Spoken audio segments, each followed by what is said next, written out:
Assalamualaikum warahmatullahi wabarakatuh. Alhamdulillahirabbil alamin wa bihi nasta'inu ala umuri dunya waddin.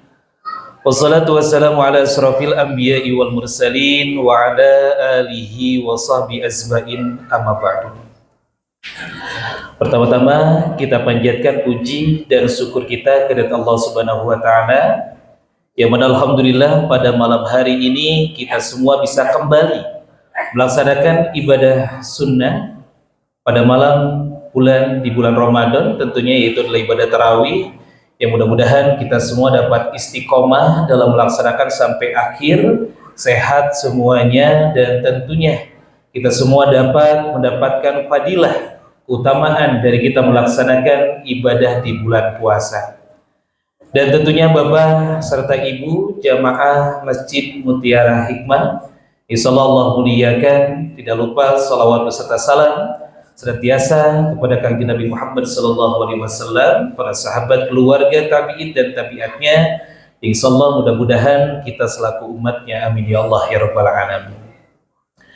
Bapak Ibu hadirin yang kami muliakan, pertama yang saya hormati dan kita doakan kebaikan untuk DKM Masjid Mutiara Hikmah yang alhamdulillah senantiasa aktif untuk terus memakmurkan masjid, untuk terus menghidupkan di bulan Ramadan, sehingga alhamdulillah kegiatan yang tiada henti, yang mudah-mudahan Allah berikan kelancaran, dan juga seluruh DKM, pengurus DKM, dan juga seluruh masyarakat tentunya Allah balas kebaikannya dengan beribu kali lipat kebaikan. Dan juga para ustadz, para kiai yang barangkali hadir, aparatur pemerintah, RT dan RW, dan juga seluruh Bapak Ibu yang saya hormati juga. Mohon izin Bapak Ibu, sebelumnya saya izin memperkenalkan terlebih dahulu. Barangkali ada yang bertanya-tanya tadi di belakang ataupun di tengah, saha cenanya anu kapayun teh. Barangkali ada yang bertanya dan belum pernah bertemu, mohon izin untuk menyambung silaturahmi. Nama saya Muhammad Ihsan Fauji dari Cililin Bapak Ibu.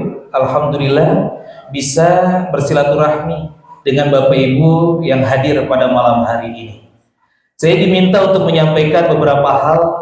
Kalau kuliah 7 menit itu disebutnya kultum begitu. Kalau 3 menit di saya sebutannya adalah kutil biasanya. Kuliah 3 menit. Ini saya belum kasih nama, kuliah 15 menit apa namanya begitu ya. Barangkali ada yang berkenan kasih nama, boleh sarankan kepada DKM.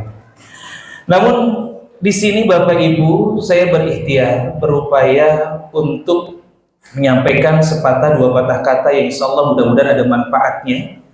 Tidak bermaksud untuk menggurui, tidak bermaksud untuk menjadi yang paling bisa untuk menyampaikan ilmu. Namun memang karakter dasarnya dari manusia itu adalah tempatnya salah dan tempatnya lupa. Al-insan makhalul khata' wa nisyan. Manusia itu tempatnya salah dan tempatnya lupa. Sehingga barangkali Bapak Ibu kehadiran saya di sini sekedar untuk mengingatkan saja. Saya yakin kalau tentang ilmu agama, insyaallah mudah-mudahan semuanya sudah mengerti. Tentang Ramadan, insya Allah sudah mengerti. Namun hadirnya saya di sini karena karakter manusia, sifatnya manusia tempatnya lupa dan salah. Untuk itu sekedar mengingatkan saja.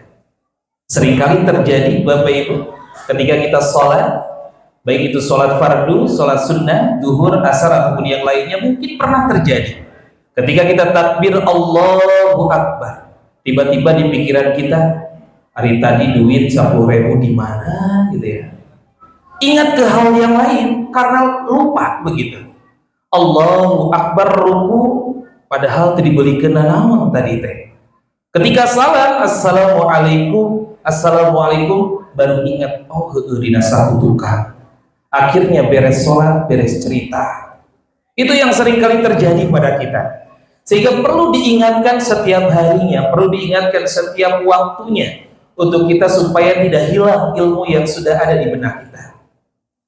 Pada malam hari ini sedikit yang saya sampaikan, yaitu tentang kita meningkatkan taqarrub ilallah atau mendekatkan diri kita kepada Allah dengan muhasabah di bulan suci Ramadan. Kalau temanya sepintas sigano panjang Bapak Ibu. Tapi intinya sebetulnya sedikit, bahwa di bulan Ramadan ini kita gunakan fasilitas yang ada di bulan Ramadan, kemurahan Allah yang ada di bulan Ramadan untuk senantiasa berusaha mendekatkan diri kita kepada Allah. Tentu kita ibadah bukan hanya sekedar menggugurkan kewajiban. Wa ma khalaqtul jinna wal insa illa liya'budun.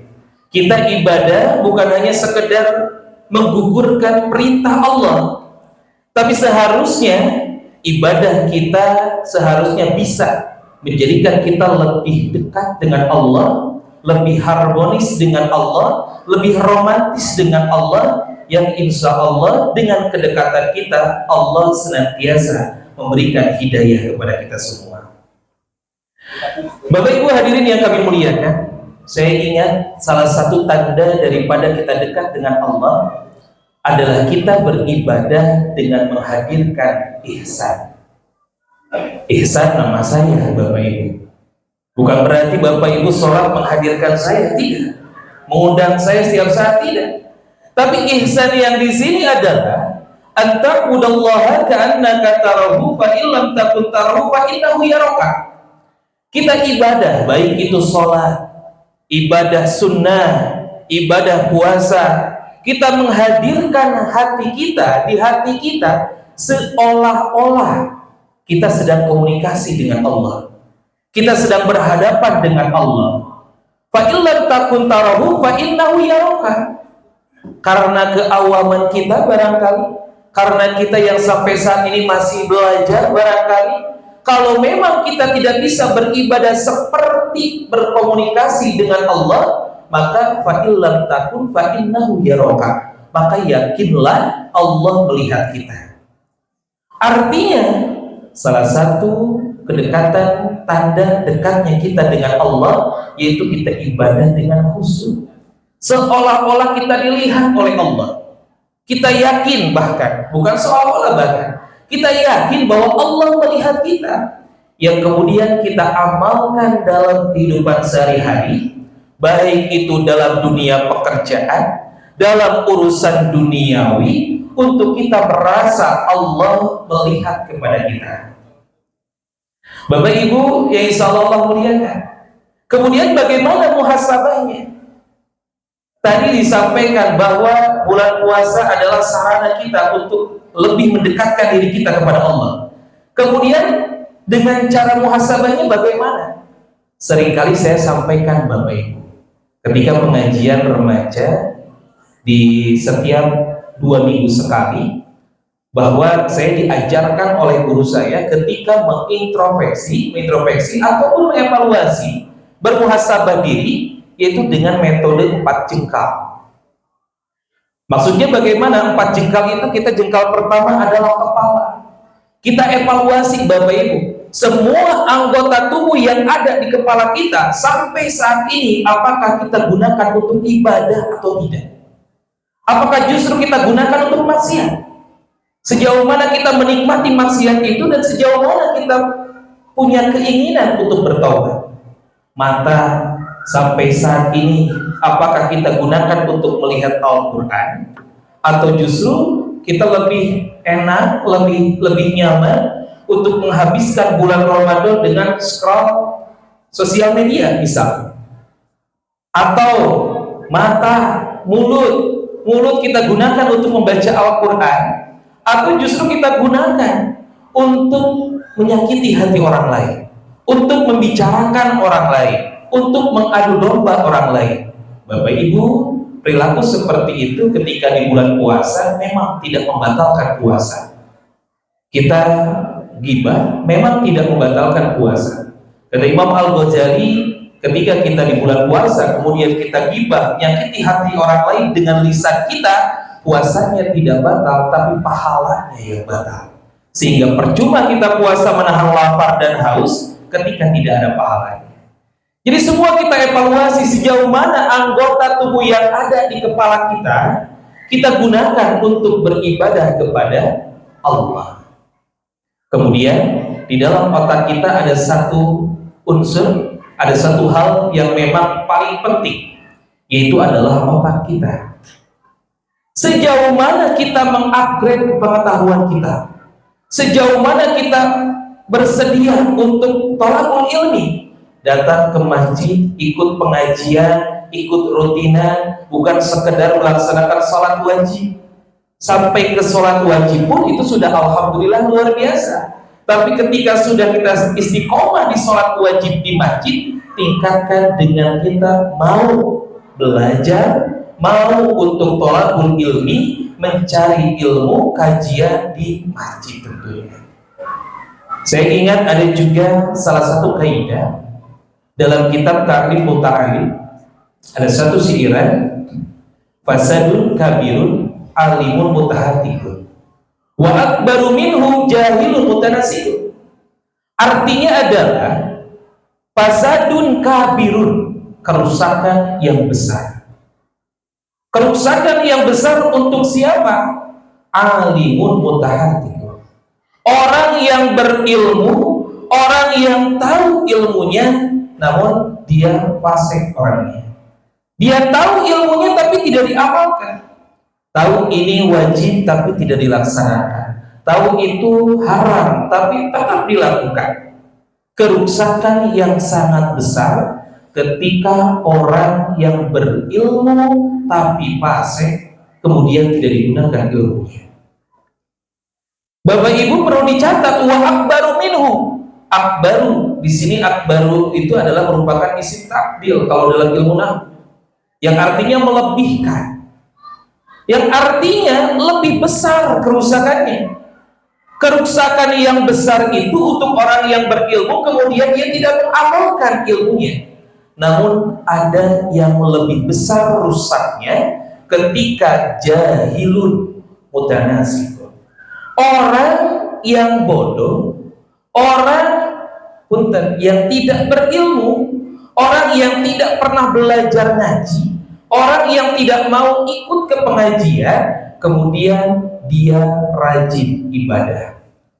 Karena kemungkinan besar ketika ibadah tanpa didasari dengan ilmu, ibadahnya khawatir tidak sah dan tidak diterima oleh Allah Subhanahu wa Ta'ala. Sehingga Bapak Ibu penting untuk menutup mungkin pertemuan ataupun kuliah 15 menitnya Bapak Ibu, sedikit saya ilustrasikan. Ini juga seringkali saya sampaikan ketika pengajian remaja 2 minggu sekali, bahwa ada satu cerita sebagai umpama saja. Ketika 5 orang yang sedang sholat di sawah, karena kebetulan beliau adalah petani, 5 orangnya ini, kemudian dia sholat di sawah, di gubuk sawah dengan baju ala kadarnya.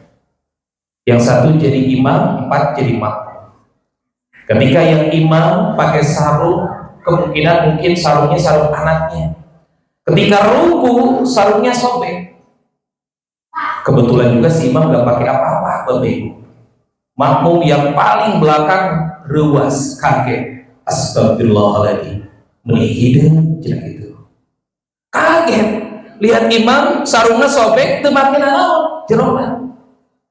Kemudian yang di pinggir Noel begitu ya istilah Sundanya. Hari mana? Sholat mah tong ngomong. Karena tadi dia bilang astagfirullahaladzim, menihidin jenak itu. Sholat mah tong ngomong, batal sholatnya. Yang paling samping ngadegung ke boloho mana gitu ngomong batal sholatnya. Yang paling ujung musak dada, untung kurang mata ngomong. Batal tidak Bapak Ibu? Tetap batal ibadah sholatnya.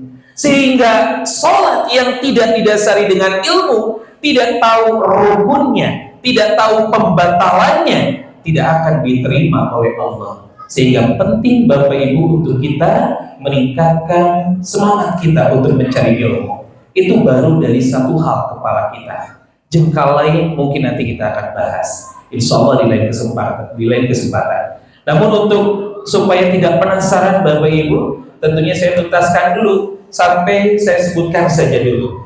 Jengkal kedua adalah hati kita, dari kepala ke hati, membersihkan hati tentunya. Jengkal ketiga adalah kita mengevaluasi, muhasabah perut kita. Barangkali ada makanan haram, makanan subhat yang kita makan, yang justru kita tidak sadar, dan itu dapat menjadikan madorot tentunya untuk kita.